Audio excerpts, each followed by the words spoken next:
नमस्ते दोस्तों, स्वागत करती हूँ अपने YouTube चैनल पर। आज का वीडियो है हिंदी के गद्यांश पर।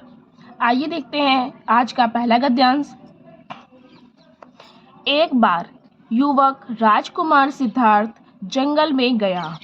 अचानक एक सुंदर हंस उनके पैरों के पास जमीन पर आ गिरा। उसने हंस को उठा लिया। उसने देखा कि हंस की बगल में एक तीर घुसा हुआ है। वह बेबस था और हिल भी नहीं सकता था। सिद्धार्थ ने तीर निकाल लिया।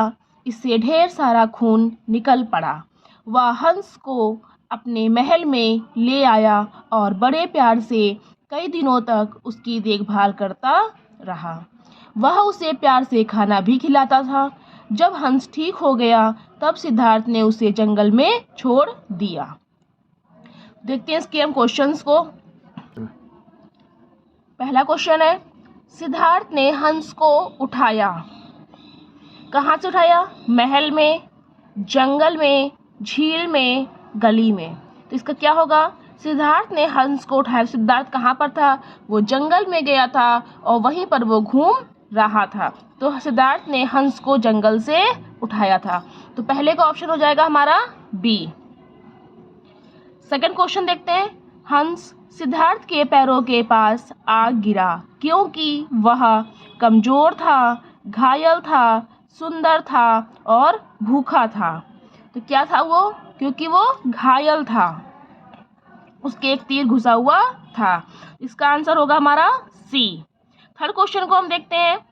सिद्धार्थ ने हंस को उठा लिया क्योंकि हंस सुंदर था, वह दयालु व्यक्ति था, वह हंस को महल में रखना चाहता था, उसे पक्षियों का शौक था। उसने हंस को उठाया क्यों? कि सुंदर था? ऐसा तो नहीं था। वह हंस को महल में रखना चाहता था? ऐसा भी नहीं था। उसे पक्षियों का शौक था? ऐसा भी नहीं था। क्यों उसे उठा लिया? क्योंकि उसे उसके ऊपर दया आ गई थी, वह दयालु व्यक्ति था। यहाँ पर लिखा हुआ है। सिद्धार्थ ने तीर निकाल लिया। उससे ढेर सारा खून निकल पड़ा। वह हंस को अपने महल में ले आया और बड़े प्यार से कई दिनों तक देखभाल करता रहा। तो प्यार से देखभाल करता रहा क्योंकि वो बहुत दयालु था। इसका ऑप्शन हो जाएगा हमारा आंसर बी। सिद्धार्थ ने हंस को जंगल में छोड़ दिया क्योंकि वह घायल पक्षी की देखभाल करते करते थक गया था। वह चाहता था कि पक्षी जंगल में स्वतंत्रता पूर्वक और प्रसन्न रहे। उसे हंस पसंद नहीं था। महल में पक्षियों के लिए कोई स्थान नहीं था। तो इसमें ये भी गलत है बिल्कुल। महल में पक्षियों के लिए कोई स्थान नहीं था, ये भी गलत है। उसे हंस पसंद नहीं था। अगर पसंद नहीं होता तो वो उसको लेकर के अपने महल में उसका इलाज ना कराता। वह घायल पक्षी की देखभाल करते करते थक गया था। ऐसा भी नहीं है, बिल्कुल गलत है ये। इसका आंसर होगा वह चाहता था कि पक्षी जंगल में स्वतंत्रता पूर्वक और प्रसन्न रहे। इसका आंसर हमारा हो जाएगा बी। देखते हैं नेक्स्ट क्वेश्चन। इस कहानी से हमें क्या शिक्षा मिलती है? हमें पक्षियों की देखभाल करनी चाहिए, प्रत्येक जीव के प्रति दयालु रहो, पक्षियों को खाना खिलाना चाहिए, तीरों का इस्तेमाल मत करो। हमें पक्षियों की देखभाल करनी चाहिए, ये बात बिल्कुल सही है। प्रत्येक जीव के प्रति दयालु रहो, ये भी सही है। पक्षियों को खाना खिलाना चाहिए, ये भी सही है। तीरों का इस्तेमाल मत करो, ये हमारा सही है। लेकिन इस कहानी से हमें शिक्षा यह मिलती है कि जिस प्रकार से सिद्धार्थ ने उस हंस की रक्षा करी थी, उसको घायल को उसको इलाज दिया था, इसीलिए हमें प्रत्येक जीव के प्रति दयालु रहना चाहिए। इसलिए फिफ्थ का ऑप्शन हो जाएगा हमारा बी नंबर। नेक्स्ट गद्यांश है। अधिकांश गांव वाले गरीब और अज्ञानी हैं। किसान उत्तम बीज और खाद नहीं खरीद सकता क्योंकि उसे हमेशा पैसे की तंगी रहती है। उसे साहूकार से रुपया उधार लेना पड़ता है जो उसकी गरीबी का फायदा उठाता है और भारी ब्याज वसूलता है। इस प्रकार किसान की जिंदगी कर्ज के बोझ के नीचे दब जाती है। अपनी अज्ञानता के कारण किसान खेती के नए नए तरीके नहीं सीख पाता। इसलिए वह अपने खेतों की उपज नहीं बढ़ा पाता। नतीजा यह होता है कि उसकी आमदनी कम रहती है। सरकार इन आर्थिक समस्याओं को हल करने की कोशिश कर रही है। इसके साथ साथ लोगों को भी अपनी कठिनाइयों को दूर करने के लिए सख्त मेहनत करनी चाहिए। परस्पर सहयोग और मिलजुल कर काम करने की भावना इन समस्याओं को सुलझाने में बहुत सहायक हो सकती है। यदि हम लोग खुशी खुशी सहयोग करें तो कोई ऐसी चीज़ नहीं है जिसे प्राप्त ना किया जा सके। देखते हैं इसके क्वेश्चंस को। किसान उत्तम बीज और खाद नहीं खरीद सकता क्योंकि उसे साहूकार से खरीदना पड़ता था। उसके पास पर्याप्त रुपया नहीं होता था। सरकार उनकी समस्याओं को हल नहीं करती। उत्तम बीज और खाद आसानी से नहीं मिलते। क्या होगा इसका? किसान उत्तम बीज और खाद नहीं खरीद सकता था क्योंकि उसे हमेशा पैसे की तंगी रहती थी और साहूकार से रुपया उधार लेना उसको पड़ता था। इसका ऑप्शन हो जाएगा हमारा बी। सेकंड क्वेश्चन देखते हैं। किसान की आमदनी कम रहती है क्योंकि साहूकार भारी ब्याज वसूलता है। वह अपनी उपज नहीं बढ़ा पाता। उसके ऊपर भारी कर्ज चढ़ा रहता है। उसे उत्तम बीज और खाद नहीं मिलते। किसान की आमदनी कम रहती है क्योंकि वह अपने खेतों की उपज नहीं बढ़ा पाता है। इसका ऑप्शन हो जाएगा हमारा बी। गांव वालों की समस्याएं काफी हल हो सकती हैं यदि सरकार उनकी सहायता करे। साहूकार भारी ब्याज नहीं वसूले।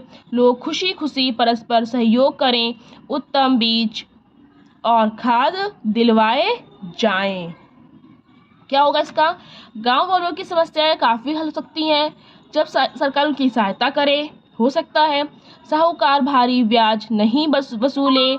ये भी हो सकता है लोग खुशी खुशी परस्पर सहयोग करें। ये भी हो सकता है उन्हें उत्तम बीज और खाद दिलवाए जाएं। लेकिन इससे क्या होगा हमारा? यहाँ लिखा हुआ है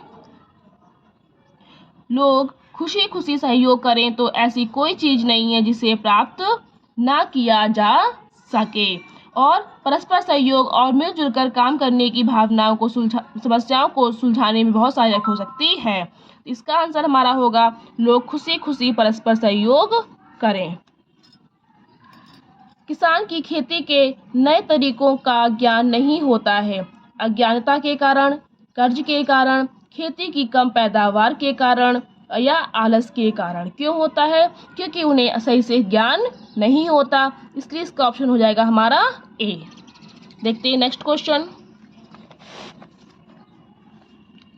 इस गद्यांश का सबसे अधिक उपयुक्त शीर्षक है किसानों का ऋण, खेतों के नए तौर तरीके, किसान सख्त मेहनत करे, किसान की आर्थिक समस्याएं। तो इसका आंसर हमारा होगा कौन सा? किसान की आर्थिक समस्याएं, क्योंकि उसकी आर्थिक समस्याएं ही हर काम में हम बाधा देती हैं। इसलिए फिफ्थ का ऑप्शन आंसर हो जाएगा डी। नेक्स्ट का ध्यान से हमारा संसार में लाखों लोग नेत्रहीन हैं। पहले लोग सोचते थे कि नेत्रहीन व्यक्ति के लिए कुछ नहीं किया जा सकता और वे किसी काम के नहीं हैं। लोग यह भी सोचते थे कि नेत्रहीन व्यक्ति अपने परिवार पर बोझ है और यदि वे कुछ कर सकते हैं तो वह है भीख मांगना। लेकिन अब लोग महसूस करने लगे हैं कि अंधापन प्रायः रोका जा सकता है और इसका इलाज भी हो सकता है। पौष्टिक भोजन और समय पर डॉक्टरों द्वारा इसका उपचार बहुत से बच्चों को अंधा होने से बचा सकता है। आज लोग अपनी मृत्यु के बाद नेत्र दान करने के लिए आगे आ रहे हैं। इस प्रकार वे बहुत से अंधों को दृष्टि प्राप्त करने में सहायता कर रहे हैं।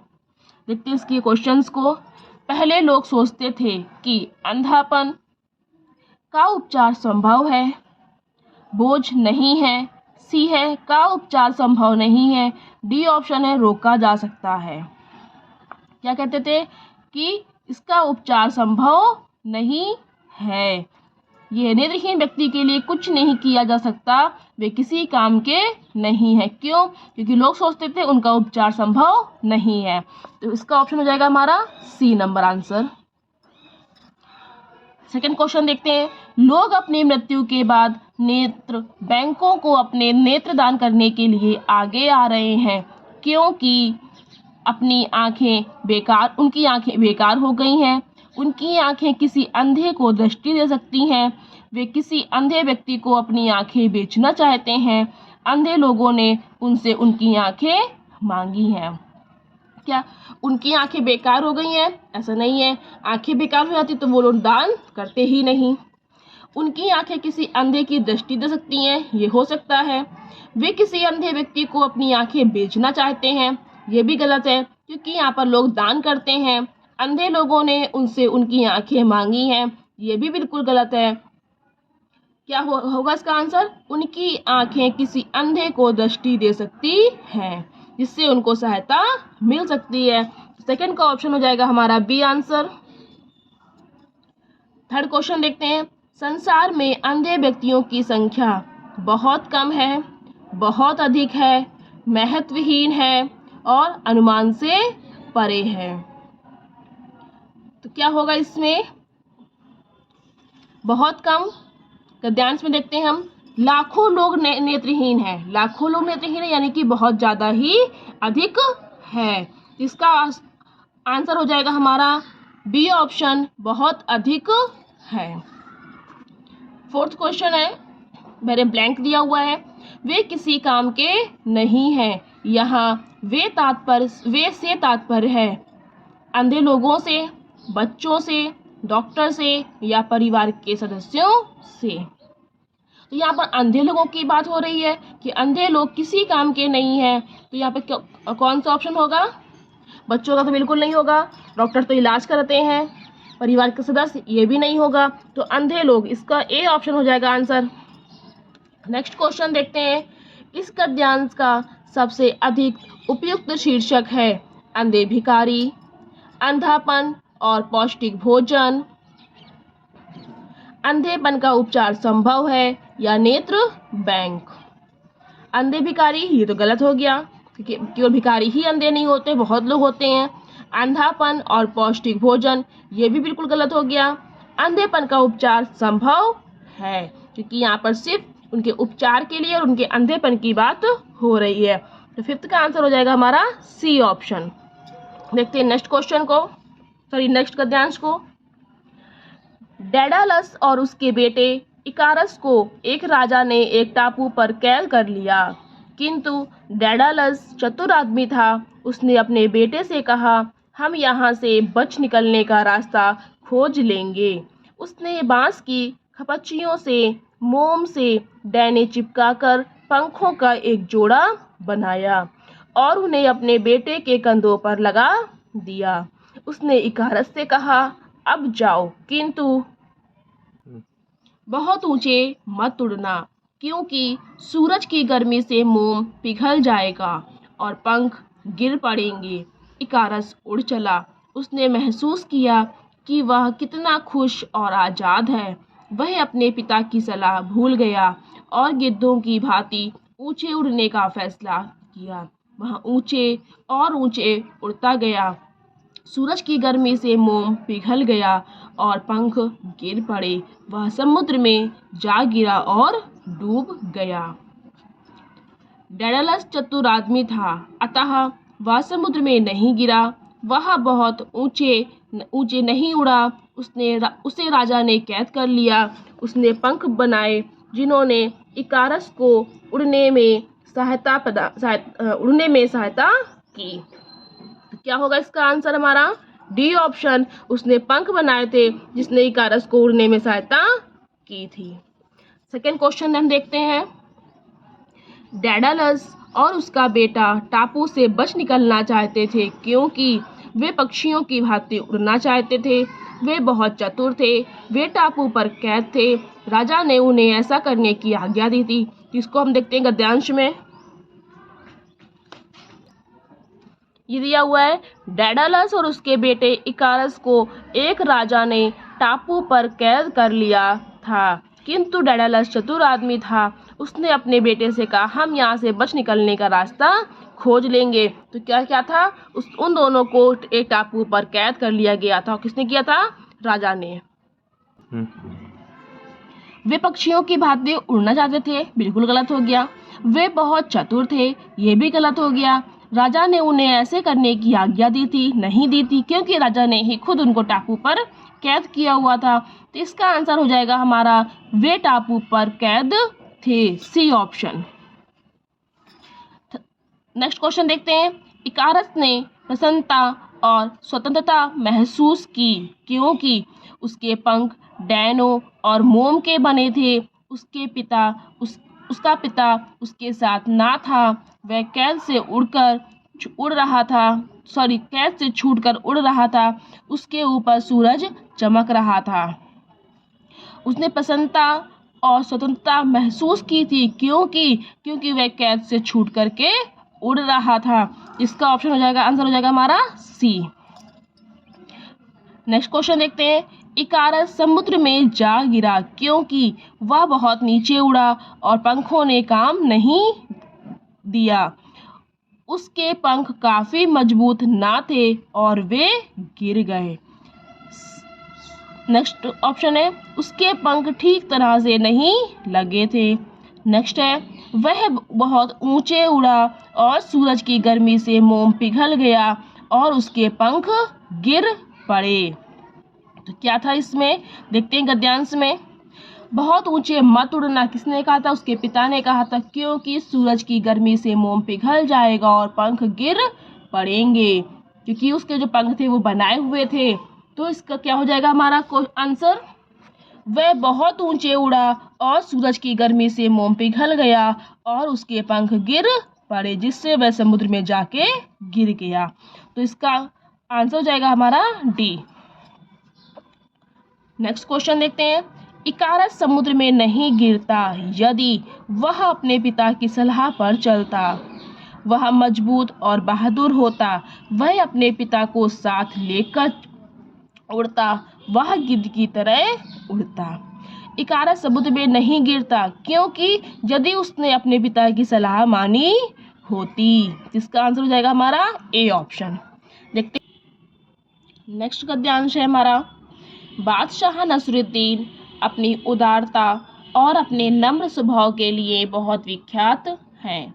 बादशाह होने पर भी अपने निजी खर्च के लिए उन्हें शाही खजाने से कभी एक पैसा भी नहीं लिया।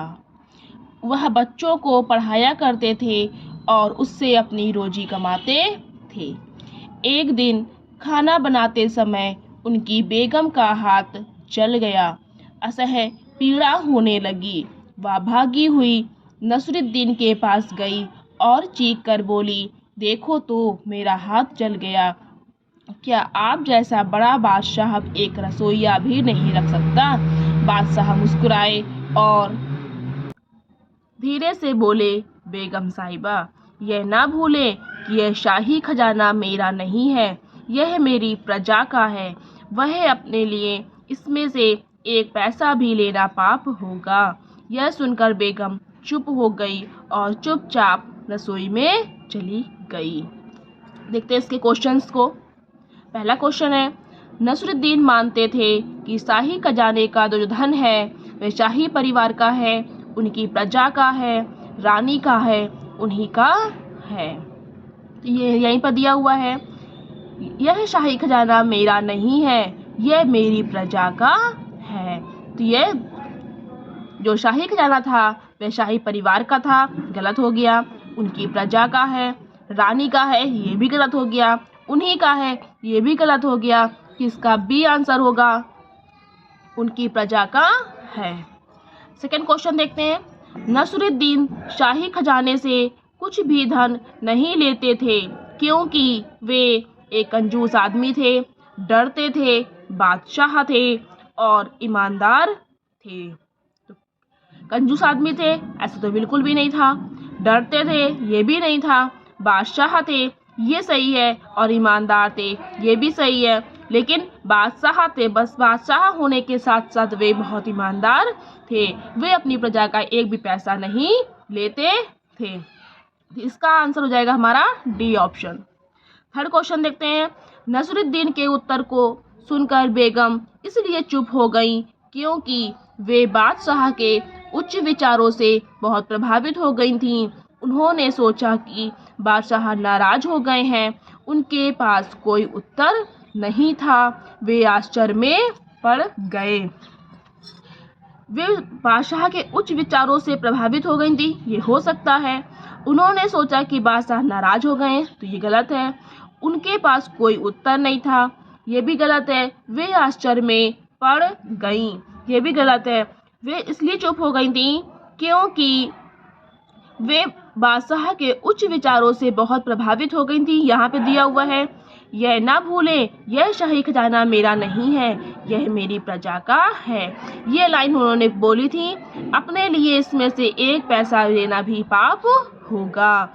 यह सुनकर बेगम चुप हो गई और चुपचाप रसोई में चली गई। तो इसका आंसर हो जाएगा हमारा ए ऑप्शन। फोर्थ क्वेश्चन देखते हैं।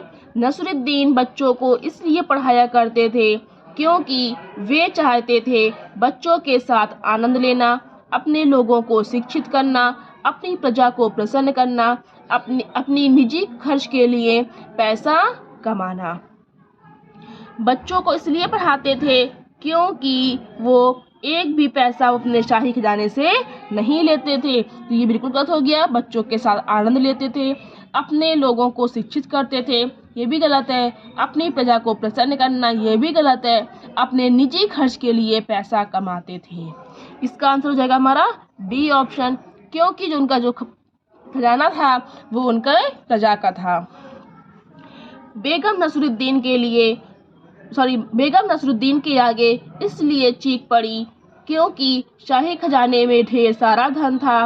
वे अच्छा खाना नहीं बनाती थीं, उनका हाथ जल गया था। वे चाहती थी कि उनके पास कई नौकर रहें। नसरुद्दीन के आगे इसलिए चीख पड़ी थी क्योंकि खजाने में ढेर सारा धन था, गलत है। वे अच्छा खाना नहीं बनाती थी, ये भी गलत है।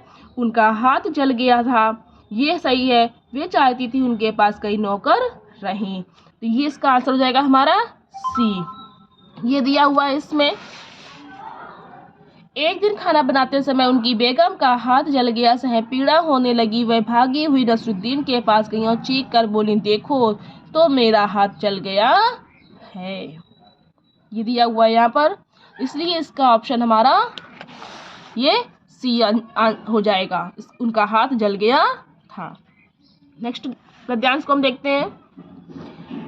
कुछ साल पहले जापान के बच्चों ने जवाहरलाल नेहरू को लिखा और उनसे प्रार्थना की कि वे उनको एक हाथी भेज दें। भारत के बच्चों की ओर से उन्होंने उनको एक सुंदर हाथी भेज दिया। यह हाथी मैसूर से आया था। उसे समुद्री रास्ते से जापान भेजा गया।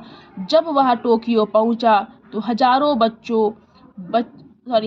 बच्चे उसे देखने आए। उनमें से बहुतों ने कभी हाथी नहीं देखा था। वह राजसी पशु उनके लिए भारत का एक प्रतीक बन गया। इस प्रकार जापान और भारत के बच्चे एक दूसरे से जुड़ गए। नेहरू जी को इस बात से बहुत खुशी हुई कि उनके इस उपहार से जापान के अनेक बच्चे खुश हुए और हमारे देश के बारे में सोचने लगे। पहला क्वेश्चन है हमारा, नेहरू जी खुश थे क्योंकि उनके उपहार से जापानी बच्चे हमारे देश के बारे में सोचने लगे थे। हाथी जापान में खुश था। उन्होंने जापान को एक हाथी भेजा था। हाथी ने समुद्री रास्ते से एक लंबी यात्रा की थी। तो ये तो गलत है। हाथी ने समुद्री रास्ते से एक लंबी यात्रा की थी। उन्होंने जापान को एक हाथी भेजा था, ये भी गलत है। हाथी जापान में खुश था, ये भी गलत है। उनके उपहार से जापानी बच्चे और हमारे देश के बारे में सोचने लगे थे। ये इसका आंसर ए हमारा बिल्कुल सही हो जाएगा। उन्होंने जापान हाथी भेजा जरूर था, लेकिन नेहरू जी खुश इसलिए थे क्योंकि जापानी बच्चे देश के बारे में सोचने लगे थे। नेहरू जी ने एक हाथी जापान भेजा क्योंकि हाथी राजसी पशु है। जापान की सरकार ने एक हाथी मांगा था। उन्हें हाथी पसंद थे। जापानी बच्चों ने हाथी मांगा था। हाथी राजसी पशु है, ये बिल्कुल गलत है। जापान की सरकार ने एक हाथी मांगा था, गलत, सरकार ने तो नहीं मांगा था। उन्हें हाथी पसंद थे, ये भी गलत है, क्योंकि बच्चों को हाथी पसंद थे, उन्होंने कभी नहीं देखा था। तो जापानी बच्चों ने हाथी मांगा था। इसका आंसर हो जाएगा हमारा डी। नेक्स्ट क्वेश्चन देखते हैं। उन्होंने उनको एक सुंदर हाथी भेज दिया। इस वाक्य में उनको शब्द का प्रयोग निम्नलिखित में से किसके लिए किया गया है? उन्होंने उनको एक सुंदर हाथी भेज दिया। उन्होंने तो हो गया किसका? नेहरू जी के बारे में। उनको किस लिए आया देखते हैं। जापानी चिड़ियाघर के लिए, तो चिड़ियाघर की बात ही नहीं हुई है। जापान के बच्चों के लिए हो सकता है। टोक्यो के बच्चों के लिए गलत है। मैसूर के बच्चों के लिए ये भी गलत है, क्योंकि इस पूरे गद्यांश में जापान के बच्चों की ही बात हो रही है, इसलिए इसका आंसर हो जाएगा हमारा बी। हजारों जापानी बच्चे हाथी को देखने के लिए टोक्यो आए क्योंकि इसके पहले उन्होंने कभी हाथी नहीं देखा था। वह एक राजसी पशु था। वह भारत से भेजा गया था। वह एक पालतू पशु था। इससे पहले उन्होंने कभी हाथी नहीं देखा, तो ये हो सकता है राजसी पशु था, ये गलत है। वह भारत से भेजा गया था, ये भी सही है। वह एक पालतू पशु था, ये भी गलत है। वह भारत से भेजा गया, ये हो सकता है, या फिर ए हो सकता है, इसके पहले उन्होंने कभी हाथी नहीं देखा था। लेकिन बच्चे हाथी देखने क्यों आए थे? क्योंकि इसके पहले उन्होंने कभी भी हाथी नहीं देखा था। इसको देखते हैं हम गद्यांश में। ये लिखा है, जब वह टोक्यो पहुंचा तो हजारों बच्चे उसे देखने आए। उनमें से बहुतों ने कभी भी हाथी नहीं देखा था। इसके पहले उन्होंने कभी भी हाथी नहीं देखा था, इसलिए वह जापानी बच्चे हाथी को देखने के लिए टोक्यो आए थे। इसलिए इसका आंसर हो जाएगा हमारा ए। नेक्स्ट क्वेश्चन देखते हैं। हाथी ने भारत से जापान की यात्रा कैसे की थी? सड़क द्वारा, वायुयान द्वारा, जहाज द्वारा या रेल द्वारा? आइए देखते हैं। ये लिखा हुआ है, यह हाथी मैसूर से आया और उसे समुद्री रास्ते से जापान भेजा गया। यानी कि जो हाथी था वह समुद्री रास्ते से जापान गया था। हाथी ने भारत से जापान की यात्रा कैसे की थी? सड़क द्वारा, तो गलत है। वायुयान द्वारा, ये भी गलत है। जहाज द्वारा, ये हो सकता है, या रेल द्वारा, तो रेल द्वारा बिल्कुल गलत है। जहाज द्वारा क्यों की थी? क्योंकि यहाँ पर दिया हुआ है उसने समुद्री रास्ते से, तो समुद्री रास्ते से वो जहाज द्वारा ही वहां पर आएगा। ये दिया हुआ है जहाज द्वारा। तो ये थे आज के कुछ गद्यांश। अगर आपको यह वीडियो पसंद आया हो तो प्लीज़ लाइक करना, शेयर करना और आगे की वीडियो और देखने के लिए चैनल को आप सब्सक्राइब करना। Thank you.